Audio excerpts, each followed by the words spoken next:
This story is titled, My Dad Replaced Me with My Stepmom's Kids, so I finally stood up for myself and walked away. Hey everyone! Before we jump into today's video, I need your help. We've noticed the channel is losing some traction, and subscribing is one of the best ways you can support us. It's quick, free, and it helps us keep bringing you awesome content. Your support means the world. Let's keep this channel growing together. Thanks so much. Now let's start the video. Hey everyone! I've been going back and forth on whether to post this because it's honestly a lot to unpack, but I feel like I need to get it out of my system. So here we go. Growing up, my dad Mitchell and I were like two peas in a pod. He was my hero. No exaggeration. My parents divorced when I was 8, but it wasn't one of those ugly divorces you hear about. They both made it work for my sake. I stayed with my mom during the week, but weekends were all about dad. Those weekends were the highlight of my week. He'd pick me up after school on Friday, and I'd basically launch myself into the car, already excited about whatever plans he had. Dad wasn't one of those hands-off dads who just let me watch TV while he did his own thing. He made every weekend feel special. We'd go hiking or he'd teach me how to fix things around the house.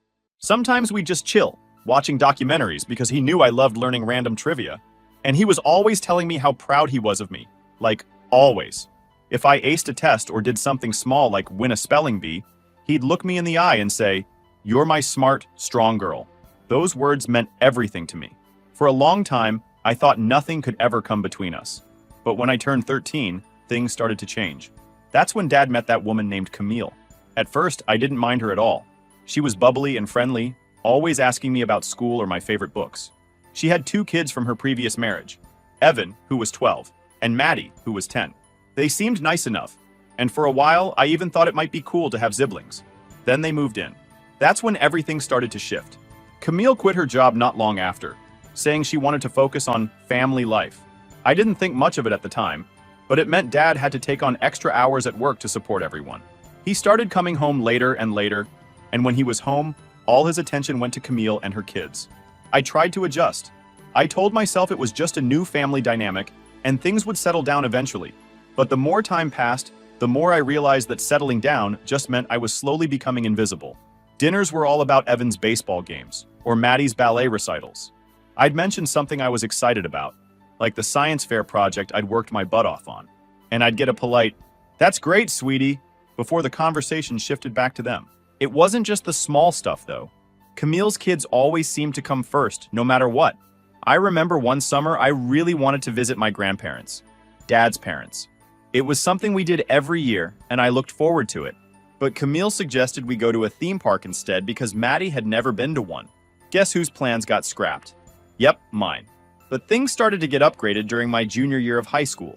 That night, Mom sat me down and said, "There's something you need to know about your college fund." She told me that Dad had used it. All of it. I was in total shock. Like, what do you mean he used it? Apparently, Dad had drained the fund to pay for Evan's private school tuition. Camille had convinced him that Evan was struggling at public school and needed a better environment. So, Dad took the money he'd been saving for my future and used it on her son. Mom only found out because she'd asked Dad about the fund while they were sorting through some old paperwork. She thought I had a right to know. I didn't even wait to process it. I called my dad that night and asked if it was true. At first, he tried to act like it wasn't a big deal. "Evan really needed the support," he said. "We'll figure something out for your college." I remember sitting there on the phone, completely floored. "Figure something out?" I asked. "That was my college fund, Dad. How could you just spend it without even talking to me?" His response? "You're smart. You'll be fine. Your mom can help, and I'll pitch in where I can when the time comes." Like it was no big deal. I hung up on him and cried for hours. Over the next few days, I tried to wrap my head around it. This was the same man who'd always said I was his #1 girl, the same man who promised he'd always have my back. And yet, when it came down to it, he chose Camille's son over me. It wasn't just about the money. It was about the fact that he didn't even consider how this would affect me. When I finally talked to him again, he doubled down. He said Evan was struggling and needed a better school, and that I'd understand someday. But I didn't understand. Not then, and not even now. All I could think about was how unfair it was.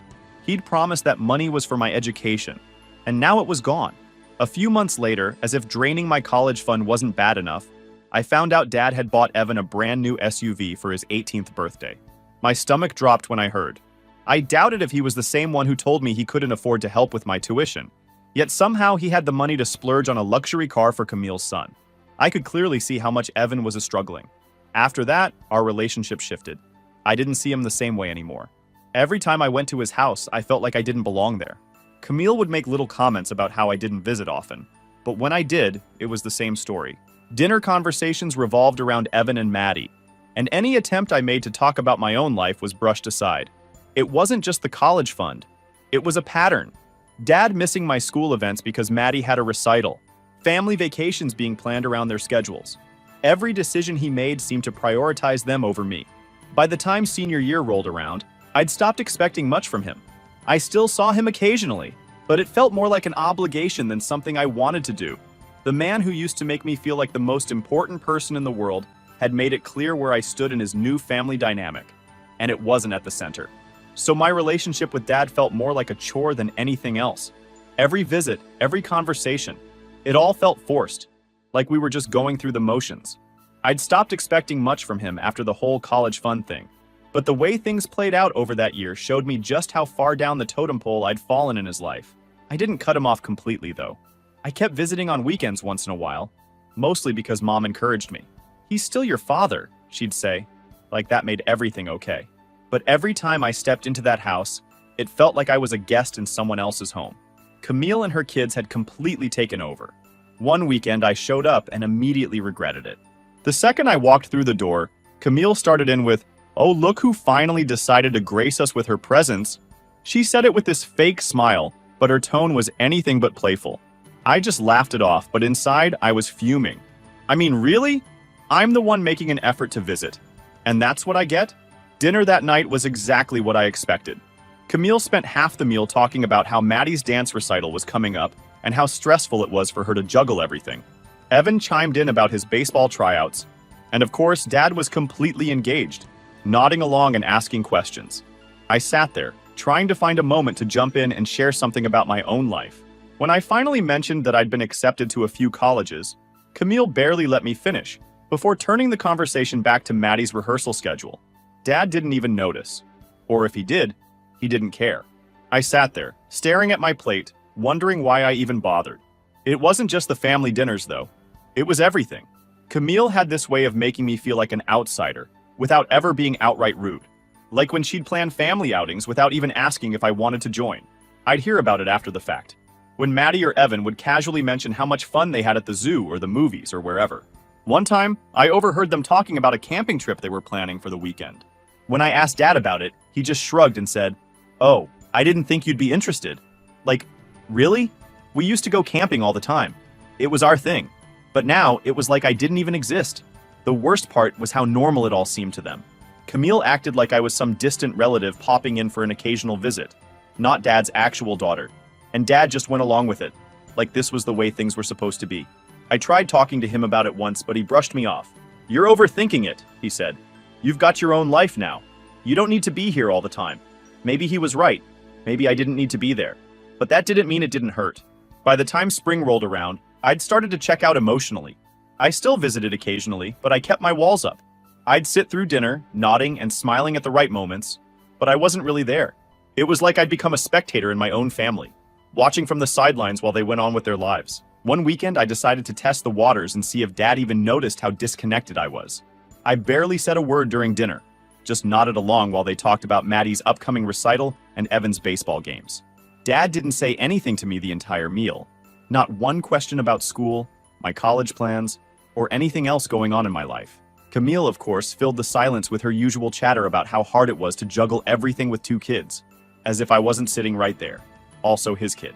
After dinner, I tried to have a one-on-one conversation with Dad. I asked if we could go for a walk like we used to, just the 2 of us. He agreed, but halfway through the walk, while I was about to tell him how I feel left out and the way he changed, Camille called his phone. I couldn't hear what she was saying, but whatever it was urgent enough for him to cut our time short. "Sorry, sweetie," he said, patting me on the shoulder. "Camille needs me to help with something at home." And that was that. I rarely visited after that. At first, I felt guilty about it, like I was abandoning Dad. But the truth was, it hurt less to stay away. I focused on school and my own plans instead. I got a part-time job to start saving for college since Dad's promise of figuring something out was obviously just empty words. Mom tried to help as much as she could, but money was tight. Honestly, Mom was my biggest cheerleader. She wasn't just supportive. She was my rock. Every time I came home feeling invisible or frustrated after a weekend at Dad's, she was there, waiting with a listening ear and my favorite cup of tea. I didn't bring anything happening in my life up to Dad. What was the point? He was too busy playing super dad to Camille's kids to notice anything I was going through. The final straw came a few weeks before my high school graduation. I'd been hoping, praying, that Dad would actually show up for this one. It wasn't like I'd asked him for much over the past year. All I wanted was for him to be there, to see me walk across that stage and hear my name called. But a week before the ceremony, Camille called me. Mind you, not Dad, Camille. She said, "Hey, just wanted to let you know that my dad won't be able to make it to your graduation. Maddie's dance competition is that same day, and you know how important that is to her." I didn't even know what to say. I just sat there, holding the phone, feeling this mix of anger and disbelief. She didn't apologize. She didn't even pretend to care about how I felt. It was just, Maddie's thing is more important. Period. I didn't bother calling Dad to argue. What was the point? He'd made his choice, just like he always did. And I wasn't expecting much from Dad anymore. After everything, missing my graduation, draining the college fund, and constantly prioritizing Camille's kids, I had lowered my expectations to basically nothing. But even so, around that time, his 50th birthday approached, and I still wanted to acknowledge it. It felt like one of those things you just had to do, you know? No matter how distant we'd become, he was still my dad. A week before his birthday, I picked out a gift for him. It wasn't anything extravagant, just a book about World War II history I knew he'd love. He was always a history buff, and we used to talk about that stuff all the time when I was younger. It felt like a safe, thoughtful choice, something that might remind him of the bond we used to have. On the day of his birthday, I decided to swing by his house after work to drop it off. I didn't text or call ahead because, in my mind, this was just a casual visit. I figured we'd chat for a bit, I'd give him the gift, and that'd be it. But when I pulled into the driveway, I realized something was off. The house was lit up like a Christmas tree, with cars parked all along the street. I could hear music and laughter coming from the backyard. For a second, I thought maybe I'd gotten the date wrong. But no, it was definitely his birthday. I sat in my car trying to process what I was seeing. I wasn't invited. That realization hit me like a brick. This wasn't just a small family gathering. It was a full-blown party. A party for his 50th birthday. And I wasn't even told about it. Part of me wanted to turn around and drive away, just leave the gift on the porch and pretend I never came. But another part of me, maybe the part that still believed there was a chance to fix things, decided to go in anyway. I knocked on the door and Camille answered. Her smile froze when she saw me, like she was trying to figure out what I was doing there. "Oh," she said after a beat. "We didn't know you were coming." I forced a smile and held up the gift. "I just wanted to drop this off for Dad. Is he around?" She hesitated for a second, then stepped aside to let me in. "He's in the backyard," she said, gesturing toward the noise. I could feel her eyes on me as I walked through the house, and it took everything in me not to turn around and ask why I wasn't invited. The backyard was packed. There were string lights everywhere, a catered buffet set up along one side, and even a DJ in the corner. It looked like something out of a Pinterest board. Dad was near the grill, laughing with a group of relatives I hadn't seen in years. He looked up when he saw me and waved me over. "Mallory, hey," he said, pulling me into a quick hug. "I wasn't expecting you." I handed him the gift. "Happy birthday," I said, trying to keep my voice steady. He opened it right there and smiled when he saw the book. "Wow, this is great. Thanks, kiddo." For a moment, I almost forgot why I was upset. He seemed genuinely happy to see me, and it reminded me of the dad I used to know. But then the moment passed, and I was standing there, surrounded by people who all knew about this party, people who had been invited, while I was clearly an afterthought. "Did Camille not tell you about the party?" Dad asked casually, as if this was a minor oversight. "No," I said, trying not to sound as hurt as I felt. "I just came by to drop off your gift. I didn't know there was a party." His face fell for a split second, but he quickly recovered. "Well, I'm glad you're here now. Grab a plate and stick around." But the way he said it didn't feel welcoming. It felt obligatory, like he was trying to smooth things over without actually addressing the problem. I stayed for about 20 minutes, just long enough to make polite small talk with a few relatives and force down a plate of food. Camille kept hovering nearby, watching me like she was afraid I'd cause a scene. I thought about confronting Dad right then and there, asking him why I wasn't invited, but I didn't want to embarrass myself in front of everyone. When I left, I kept replaying the whole thing in my head, wondering if I'd done something to deserve being left out. Was it because I didn't visit often enough? Because I didn't fit into their perfect little family dynamic? Is Camille the problem?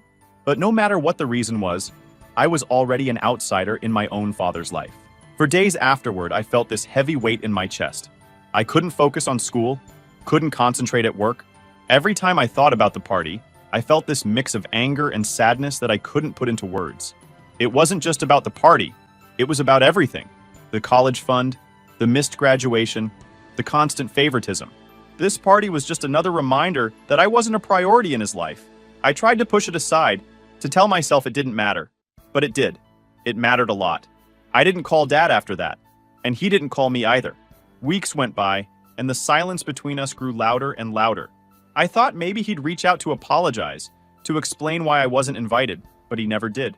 It was like the whole thing never happened. At some point, I realized I was holding on to something that wasn't there anymore. The dad I grew up idolizing, the one who used to make me feel like I was his whole world, was gone. Or maybe he was never really there in the first place, and I was just too young to see it. Either way, it broke something in me, and no matter how much I wanted to fix it, I couldn't do it alone. Then came Maddie's engagement. I found out about it the same way I found out about most things with Dad's new family, through social media. There it was on my feed, a picture of Maddie grinning with an oversized diamond ring on her finger, surrounded by a bunch of people I didn't even recognize. Dad and Camille were front and center, of course, looking like proud parents. The caption read, "Can't wait to marry the love of my life. Thanks to my amazing family for making this day so special." At first, I thought maybe the engagement party was something small, thrown together last minute. I tried not to jump to conclusions, but as more pictures started popping up, it became clear that this wasn't some casual gathering. It was a full-blown event. Decorations, catered food, even a freaking photo booth. And guess who wasn't invited again? I didn't call Dad to ask why. What was the point? He'd either blame Camille, like he always did, or act like it wasn't a big deal. So I stayed quiet and told myself I didn't care. But it was hard not to care when every other day, someone new was posting pictures of the party. Aunts, uncles, cousins. They were all there, smiling and laughing, like this was the happiest moment in the world. I thought maybe Maddie's wedding itself would be different. Surely I'd get an invitation to that, right? After all, a wedding is a big deal. Even if I wasn't close to Maddie, I was still family. Or at least I was supposed to be. Weeks passed, and I didn't hear anything. No phone calls, no texts, no invitations in the mail. I tried to convince myself that maybe they hadn't sent them out yet. But when I asked a cousin about it, she let it slip that the invites had already gone out weeks ago. "I'm sure yours is on the way," she said, giving me a look like she knew that wasn't true. A few days later, I got a text from one of my cousins. It read, "Hey, Maddie wanted me to let you know the wedding is on. Date at location. Hope you can make it." That was it. No explanation for why I wasn't told sooner. No acknowledgement that I was family. Not even a direct invite from Maddie or Dad. Just a lazy secondhand message passed along like I was their neighbor. It didn't feel like an invitation. It felt like a formality they couldn't bother to handle properly. I stared at the text for a long time, trying to figure out how I felt about it. Hurt? Sure. Angry? Definitely. But more than anything, I just felt tired. Tired of always being the afterthought. Tired of trying to force myself into a family that didn't seem to care if I was part of it. For a brief moment, I considered going. Maybe it would keep the peace. Maybe showing up would prove I was the bigger person. But then I thought about what it would really be like. Sitting in the back row, watching Maddie beam while Dad gave his toast. Probably calling her the daughter he was so proud of. While I sat there wondering why he couldn't ever say those words about me anymore. I realized I couldn't do it. Not because I wanted to make a point, but because I needed to protect myself. Going to that wedding wasn't going to fix anything. It wasn't going to magically make me part of their family. If anything, it would just be another reminder that I was on the outside looking in. I decided not to go. I didn't announce it to anyone or make a big deal about it. I just quietly made the choice and stuck to it. Of course, Dad wasn't going to let it slide. A couple of days later, he called me. As soon as I saw his name on the screen, I knew what the conversation was going to be about. "Mallory," he started, and I could already hear the irritation in his voice. "I just heard from Camille that you're not planning to come to Maddie's wedding. Is that true? Yeah, I said, keeping my tone calm. I decided it's better if I don't. Better, he repeated, like the word didn't make sense. How is that better? She's your stepsister. This is one of the biggest days of her life, and you're just not coming? I took a deep breath, steadying myself. Dad, I don't feel like I'm really wanted there. It's obvious this invitation was sent out of obligation, not because anyone actually cares if I come. I think it's better for everyone if I stay home. He scoffed, and I could picture him shaking his head on the other end of the line. Not everything has to be about you, Mallory. This isn't about whether you feel wanted or not. It's about Maddie. This is her big day, and you're making it about your feelings. Can't you put those aside for once? I clenched my jaw, forcing myself to stay calm. Dad, this isn't just about the wedding. It's about everything. The college fund, my graduation, your birthday party, the engagement party. Do you not see how many times I've been excluded? How many times I've been made to feel like I don't matter? Jesus, Mallory, he snapped. You're always so dramatic. Camille has worked so hard to keep this family together, and all you ever do is complain.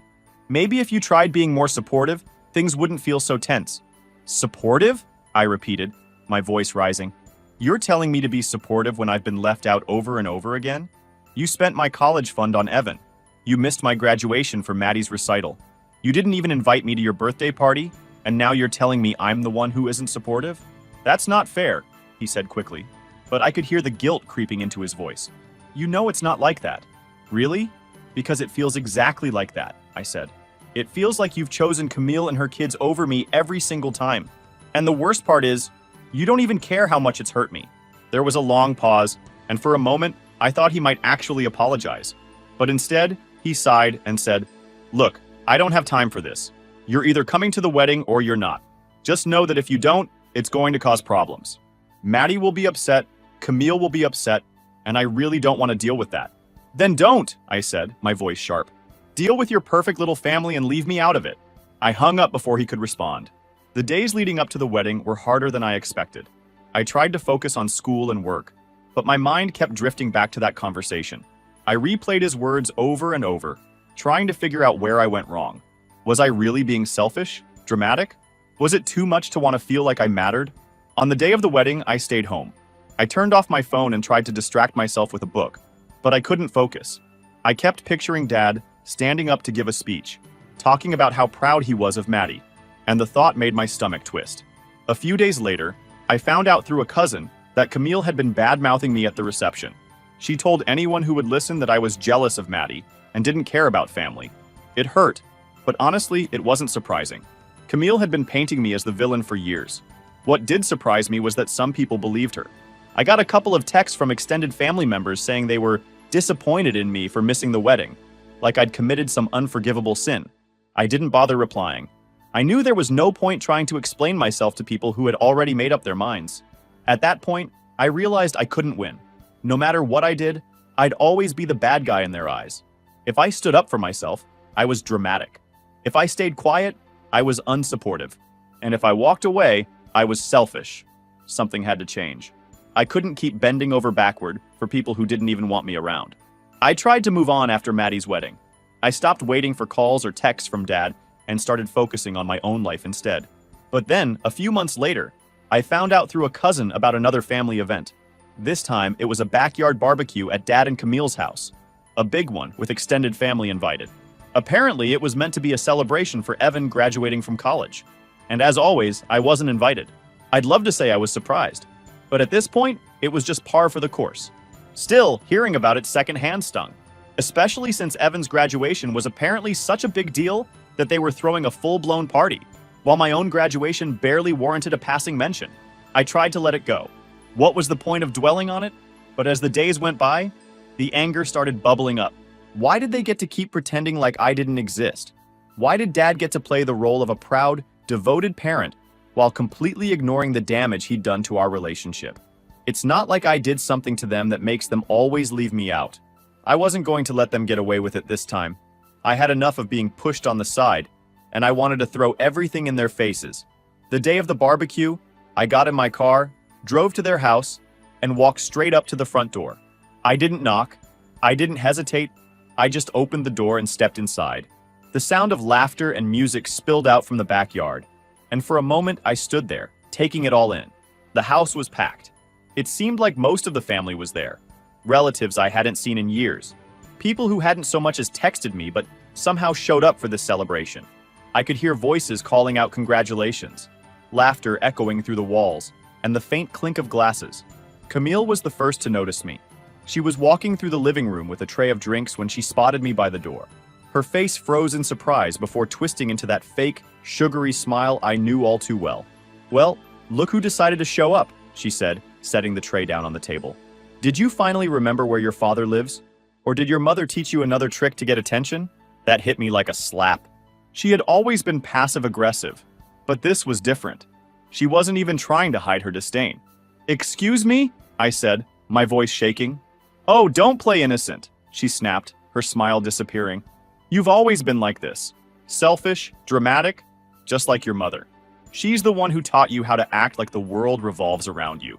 I opened my mouth to respond, but before I could say anything, Dad walked in from the backyard. His eyes widened when he saw me standing there.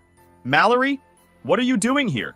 "I came to see my family," I said, putting as much emphasis on the word as I could. Camille let out a short, bitter laugh. "Family? That's rich.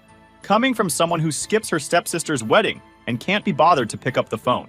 "Are you serious right now?" I shot back. "You didn't even invite me to this party. I found out from a cousin. How many more times are you going to exclude me before you admit that you just don't want me around?" The room went quiet. For a second, I thought Dad might finally stand up for me, but instead he turned to Camille.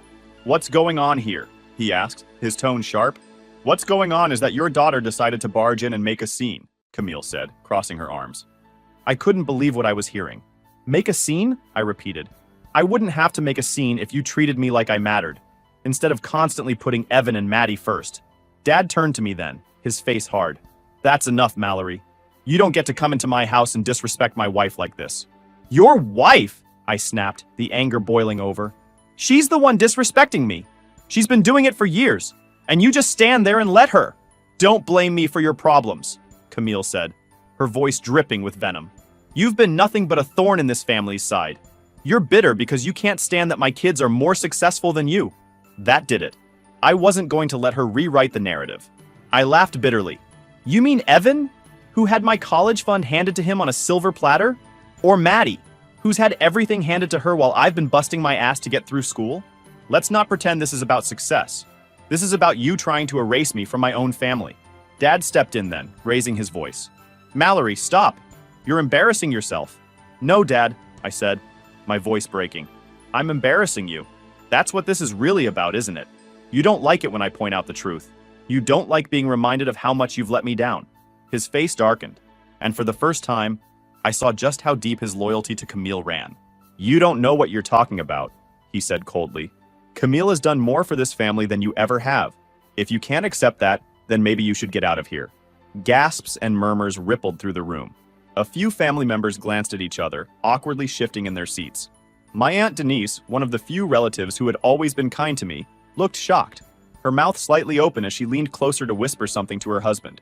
"Mitchell, that's too far," another relative muttered, just loud enough for me to catch it. Meanwhile, Camille stood behind Dad with her arms crossed, a smug smile tugging at the corners of her mouth. She didn't look surprised by his words. If anything, she looked satisfied, like this was exactly the response she had been waiting for. The words hit me like a slap, but I refused to let him see how much they hurt.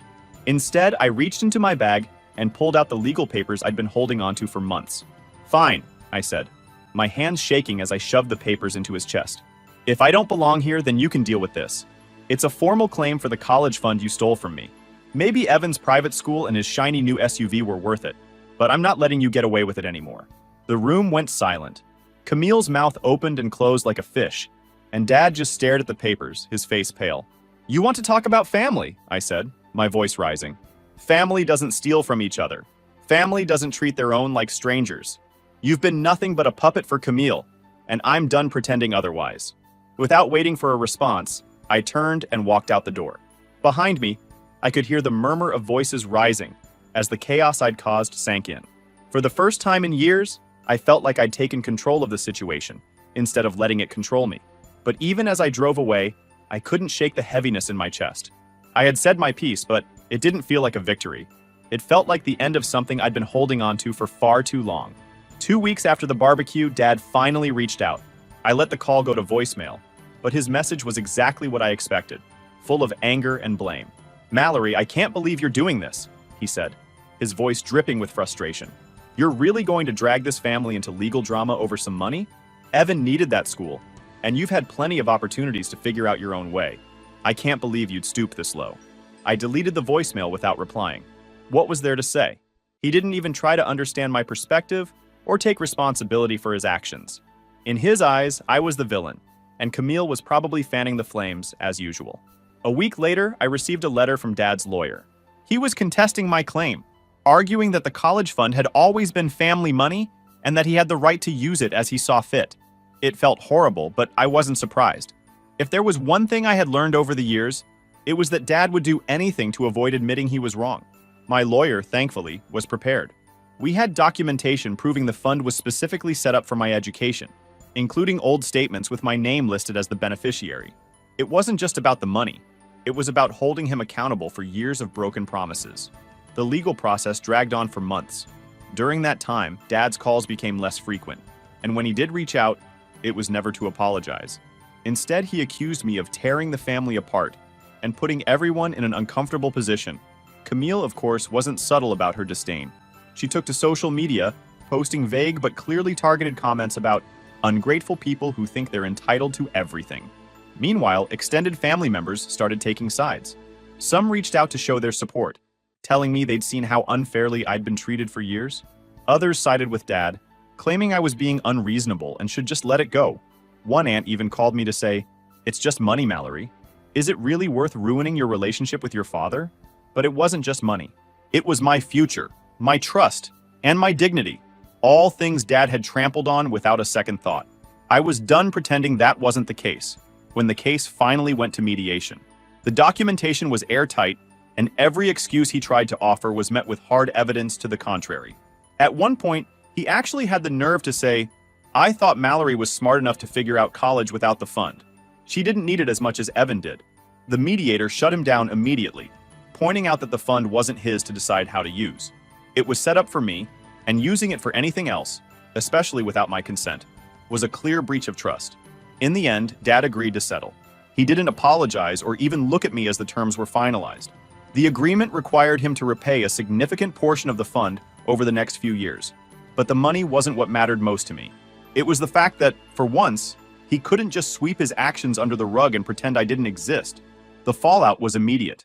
Dad stopped calling altogether, and Camille ramped up her social media campaign, painting me as the ungrateful daughter who had ruined the family. Extended family members whispered about the situation at gatherings I didn't attend, and the few relatives who did reach out to me seemed hesitant, like they didn't want to be caught in the middle. It was messy and exhausting, but it was also freeing in a strange way. For years, I had bent over backward to maintain a relationship with Dad, convincing myself that if I just tried harder, things would get better. But the legal battle made it clear that I wasn't the problem. He was. I'd like to say that was the end of it, but of course Camille couldn't let it go. A few months later, she sent me a scathing email accusing me of disrespecting her family. She even had the audacity to suggest I pay back the money Dad was ordered to return, since you're the one who made a big deal about it. I didn't respond. I deleted the email and blocked her address. As for Dad, I haven't heard from him since the mediation. Part of me wonders if he'll ever try to reach out, but I'm not holding my breath. If he does, it'll probably be another attempt to shift the blame onto me or demand that I fix the relationship. But I've made peace with the fact that I don't owe him anything. Not my time, not my forgiveness, and definitely not my silence. This chapter of my life is over,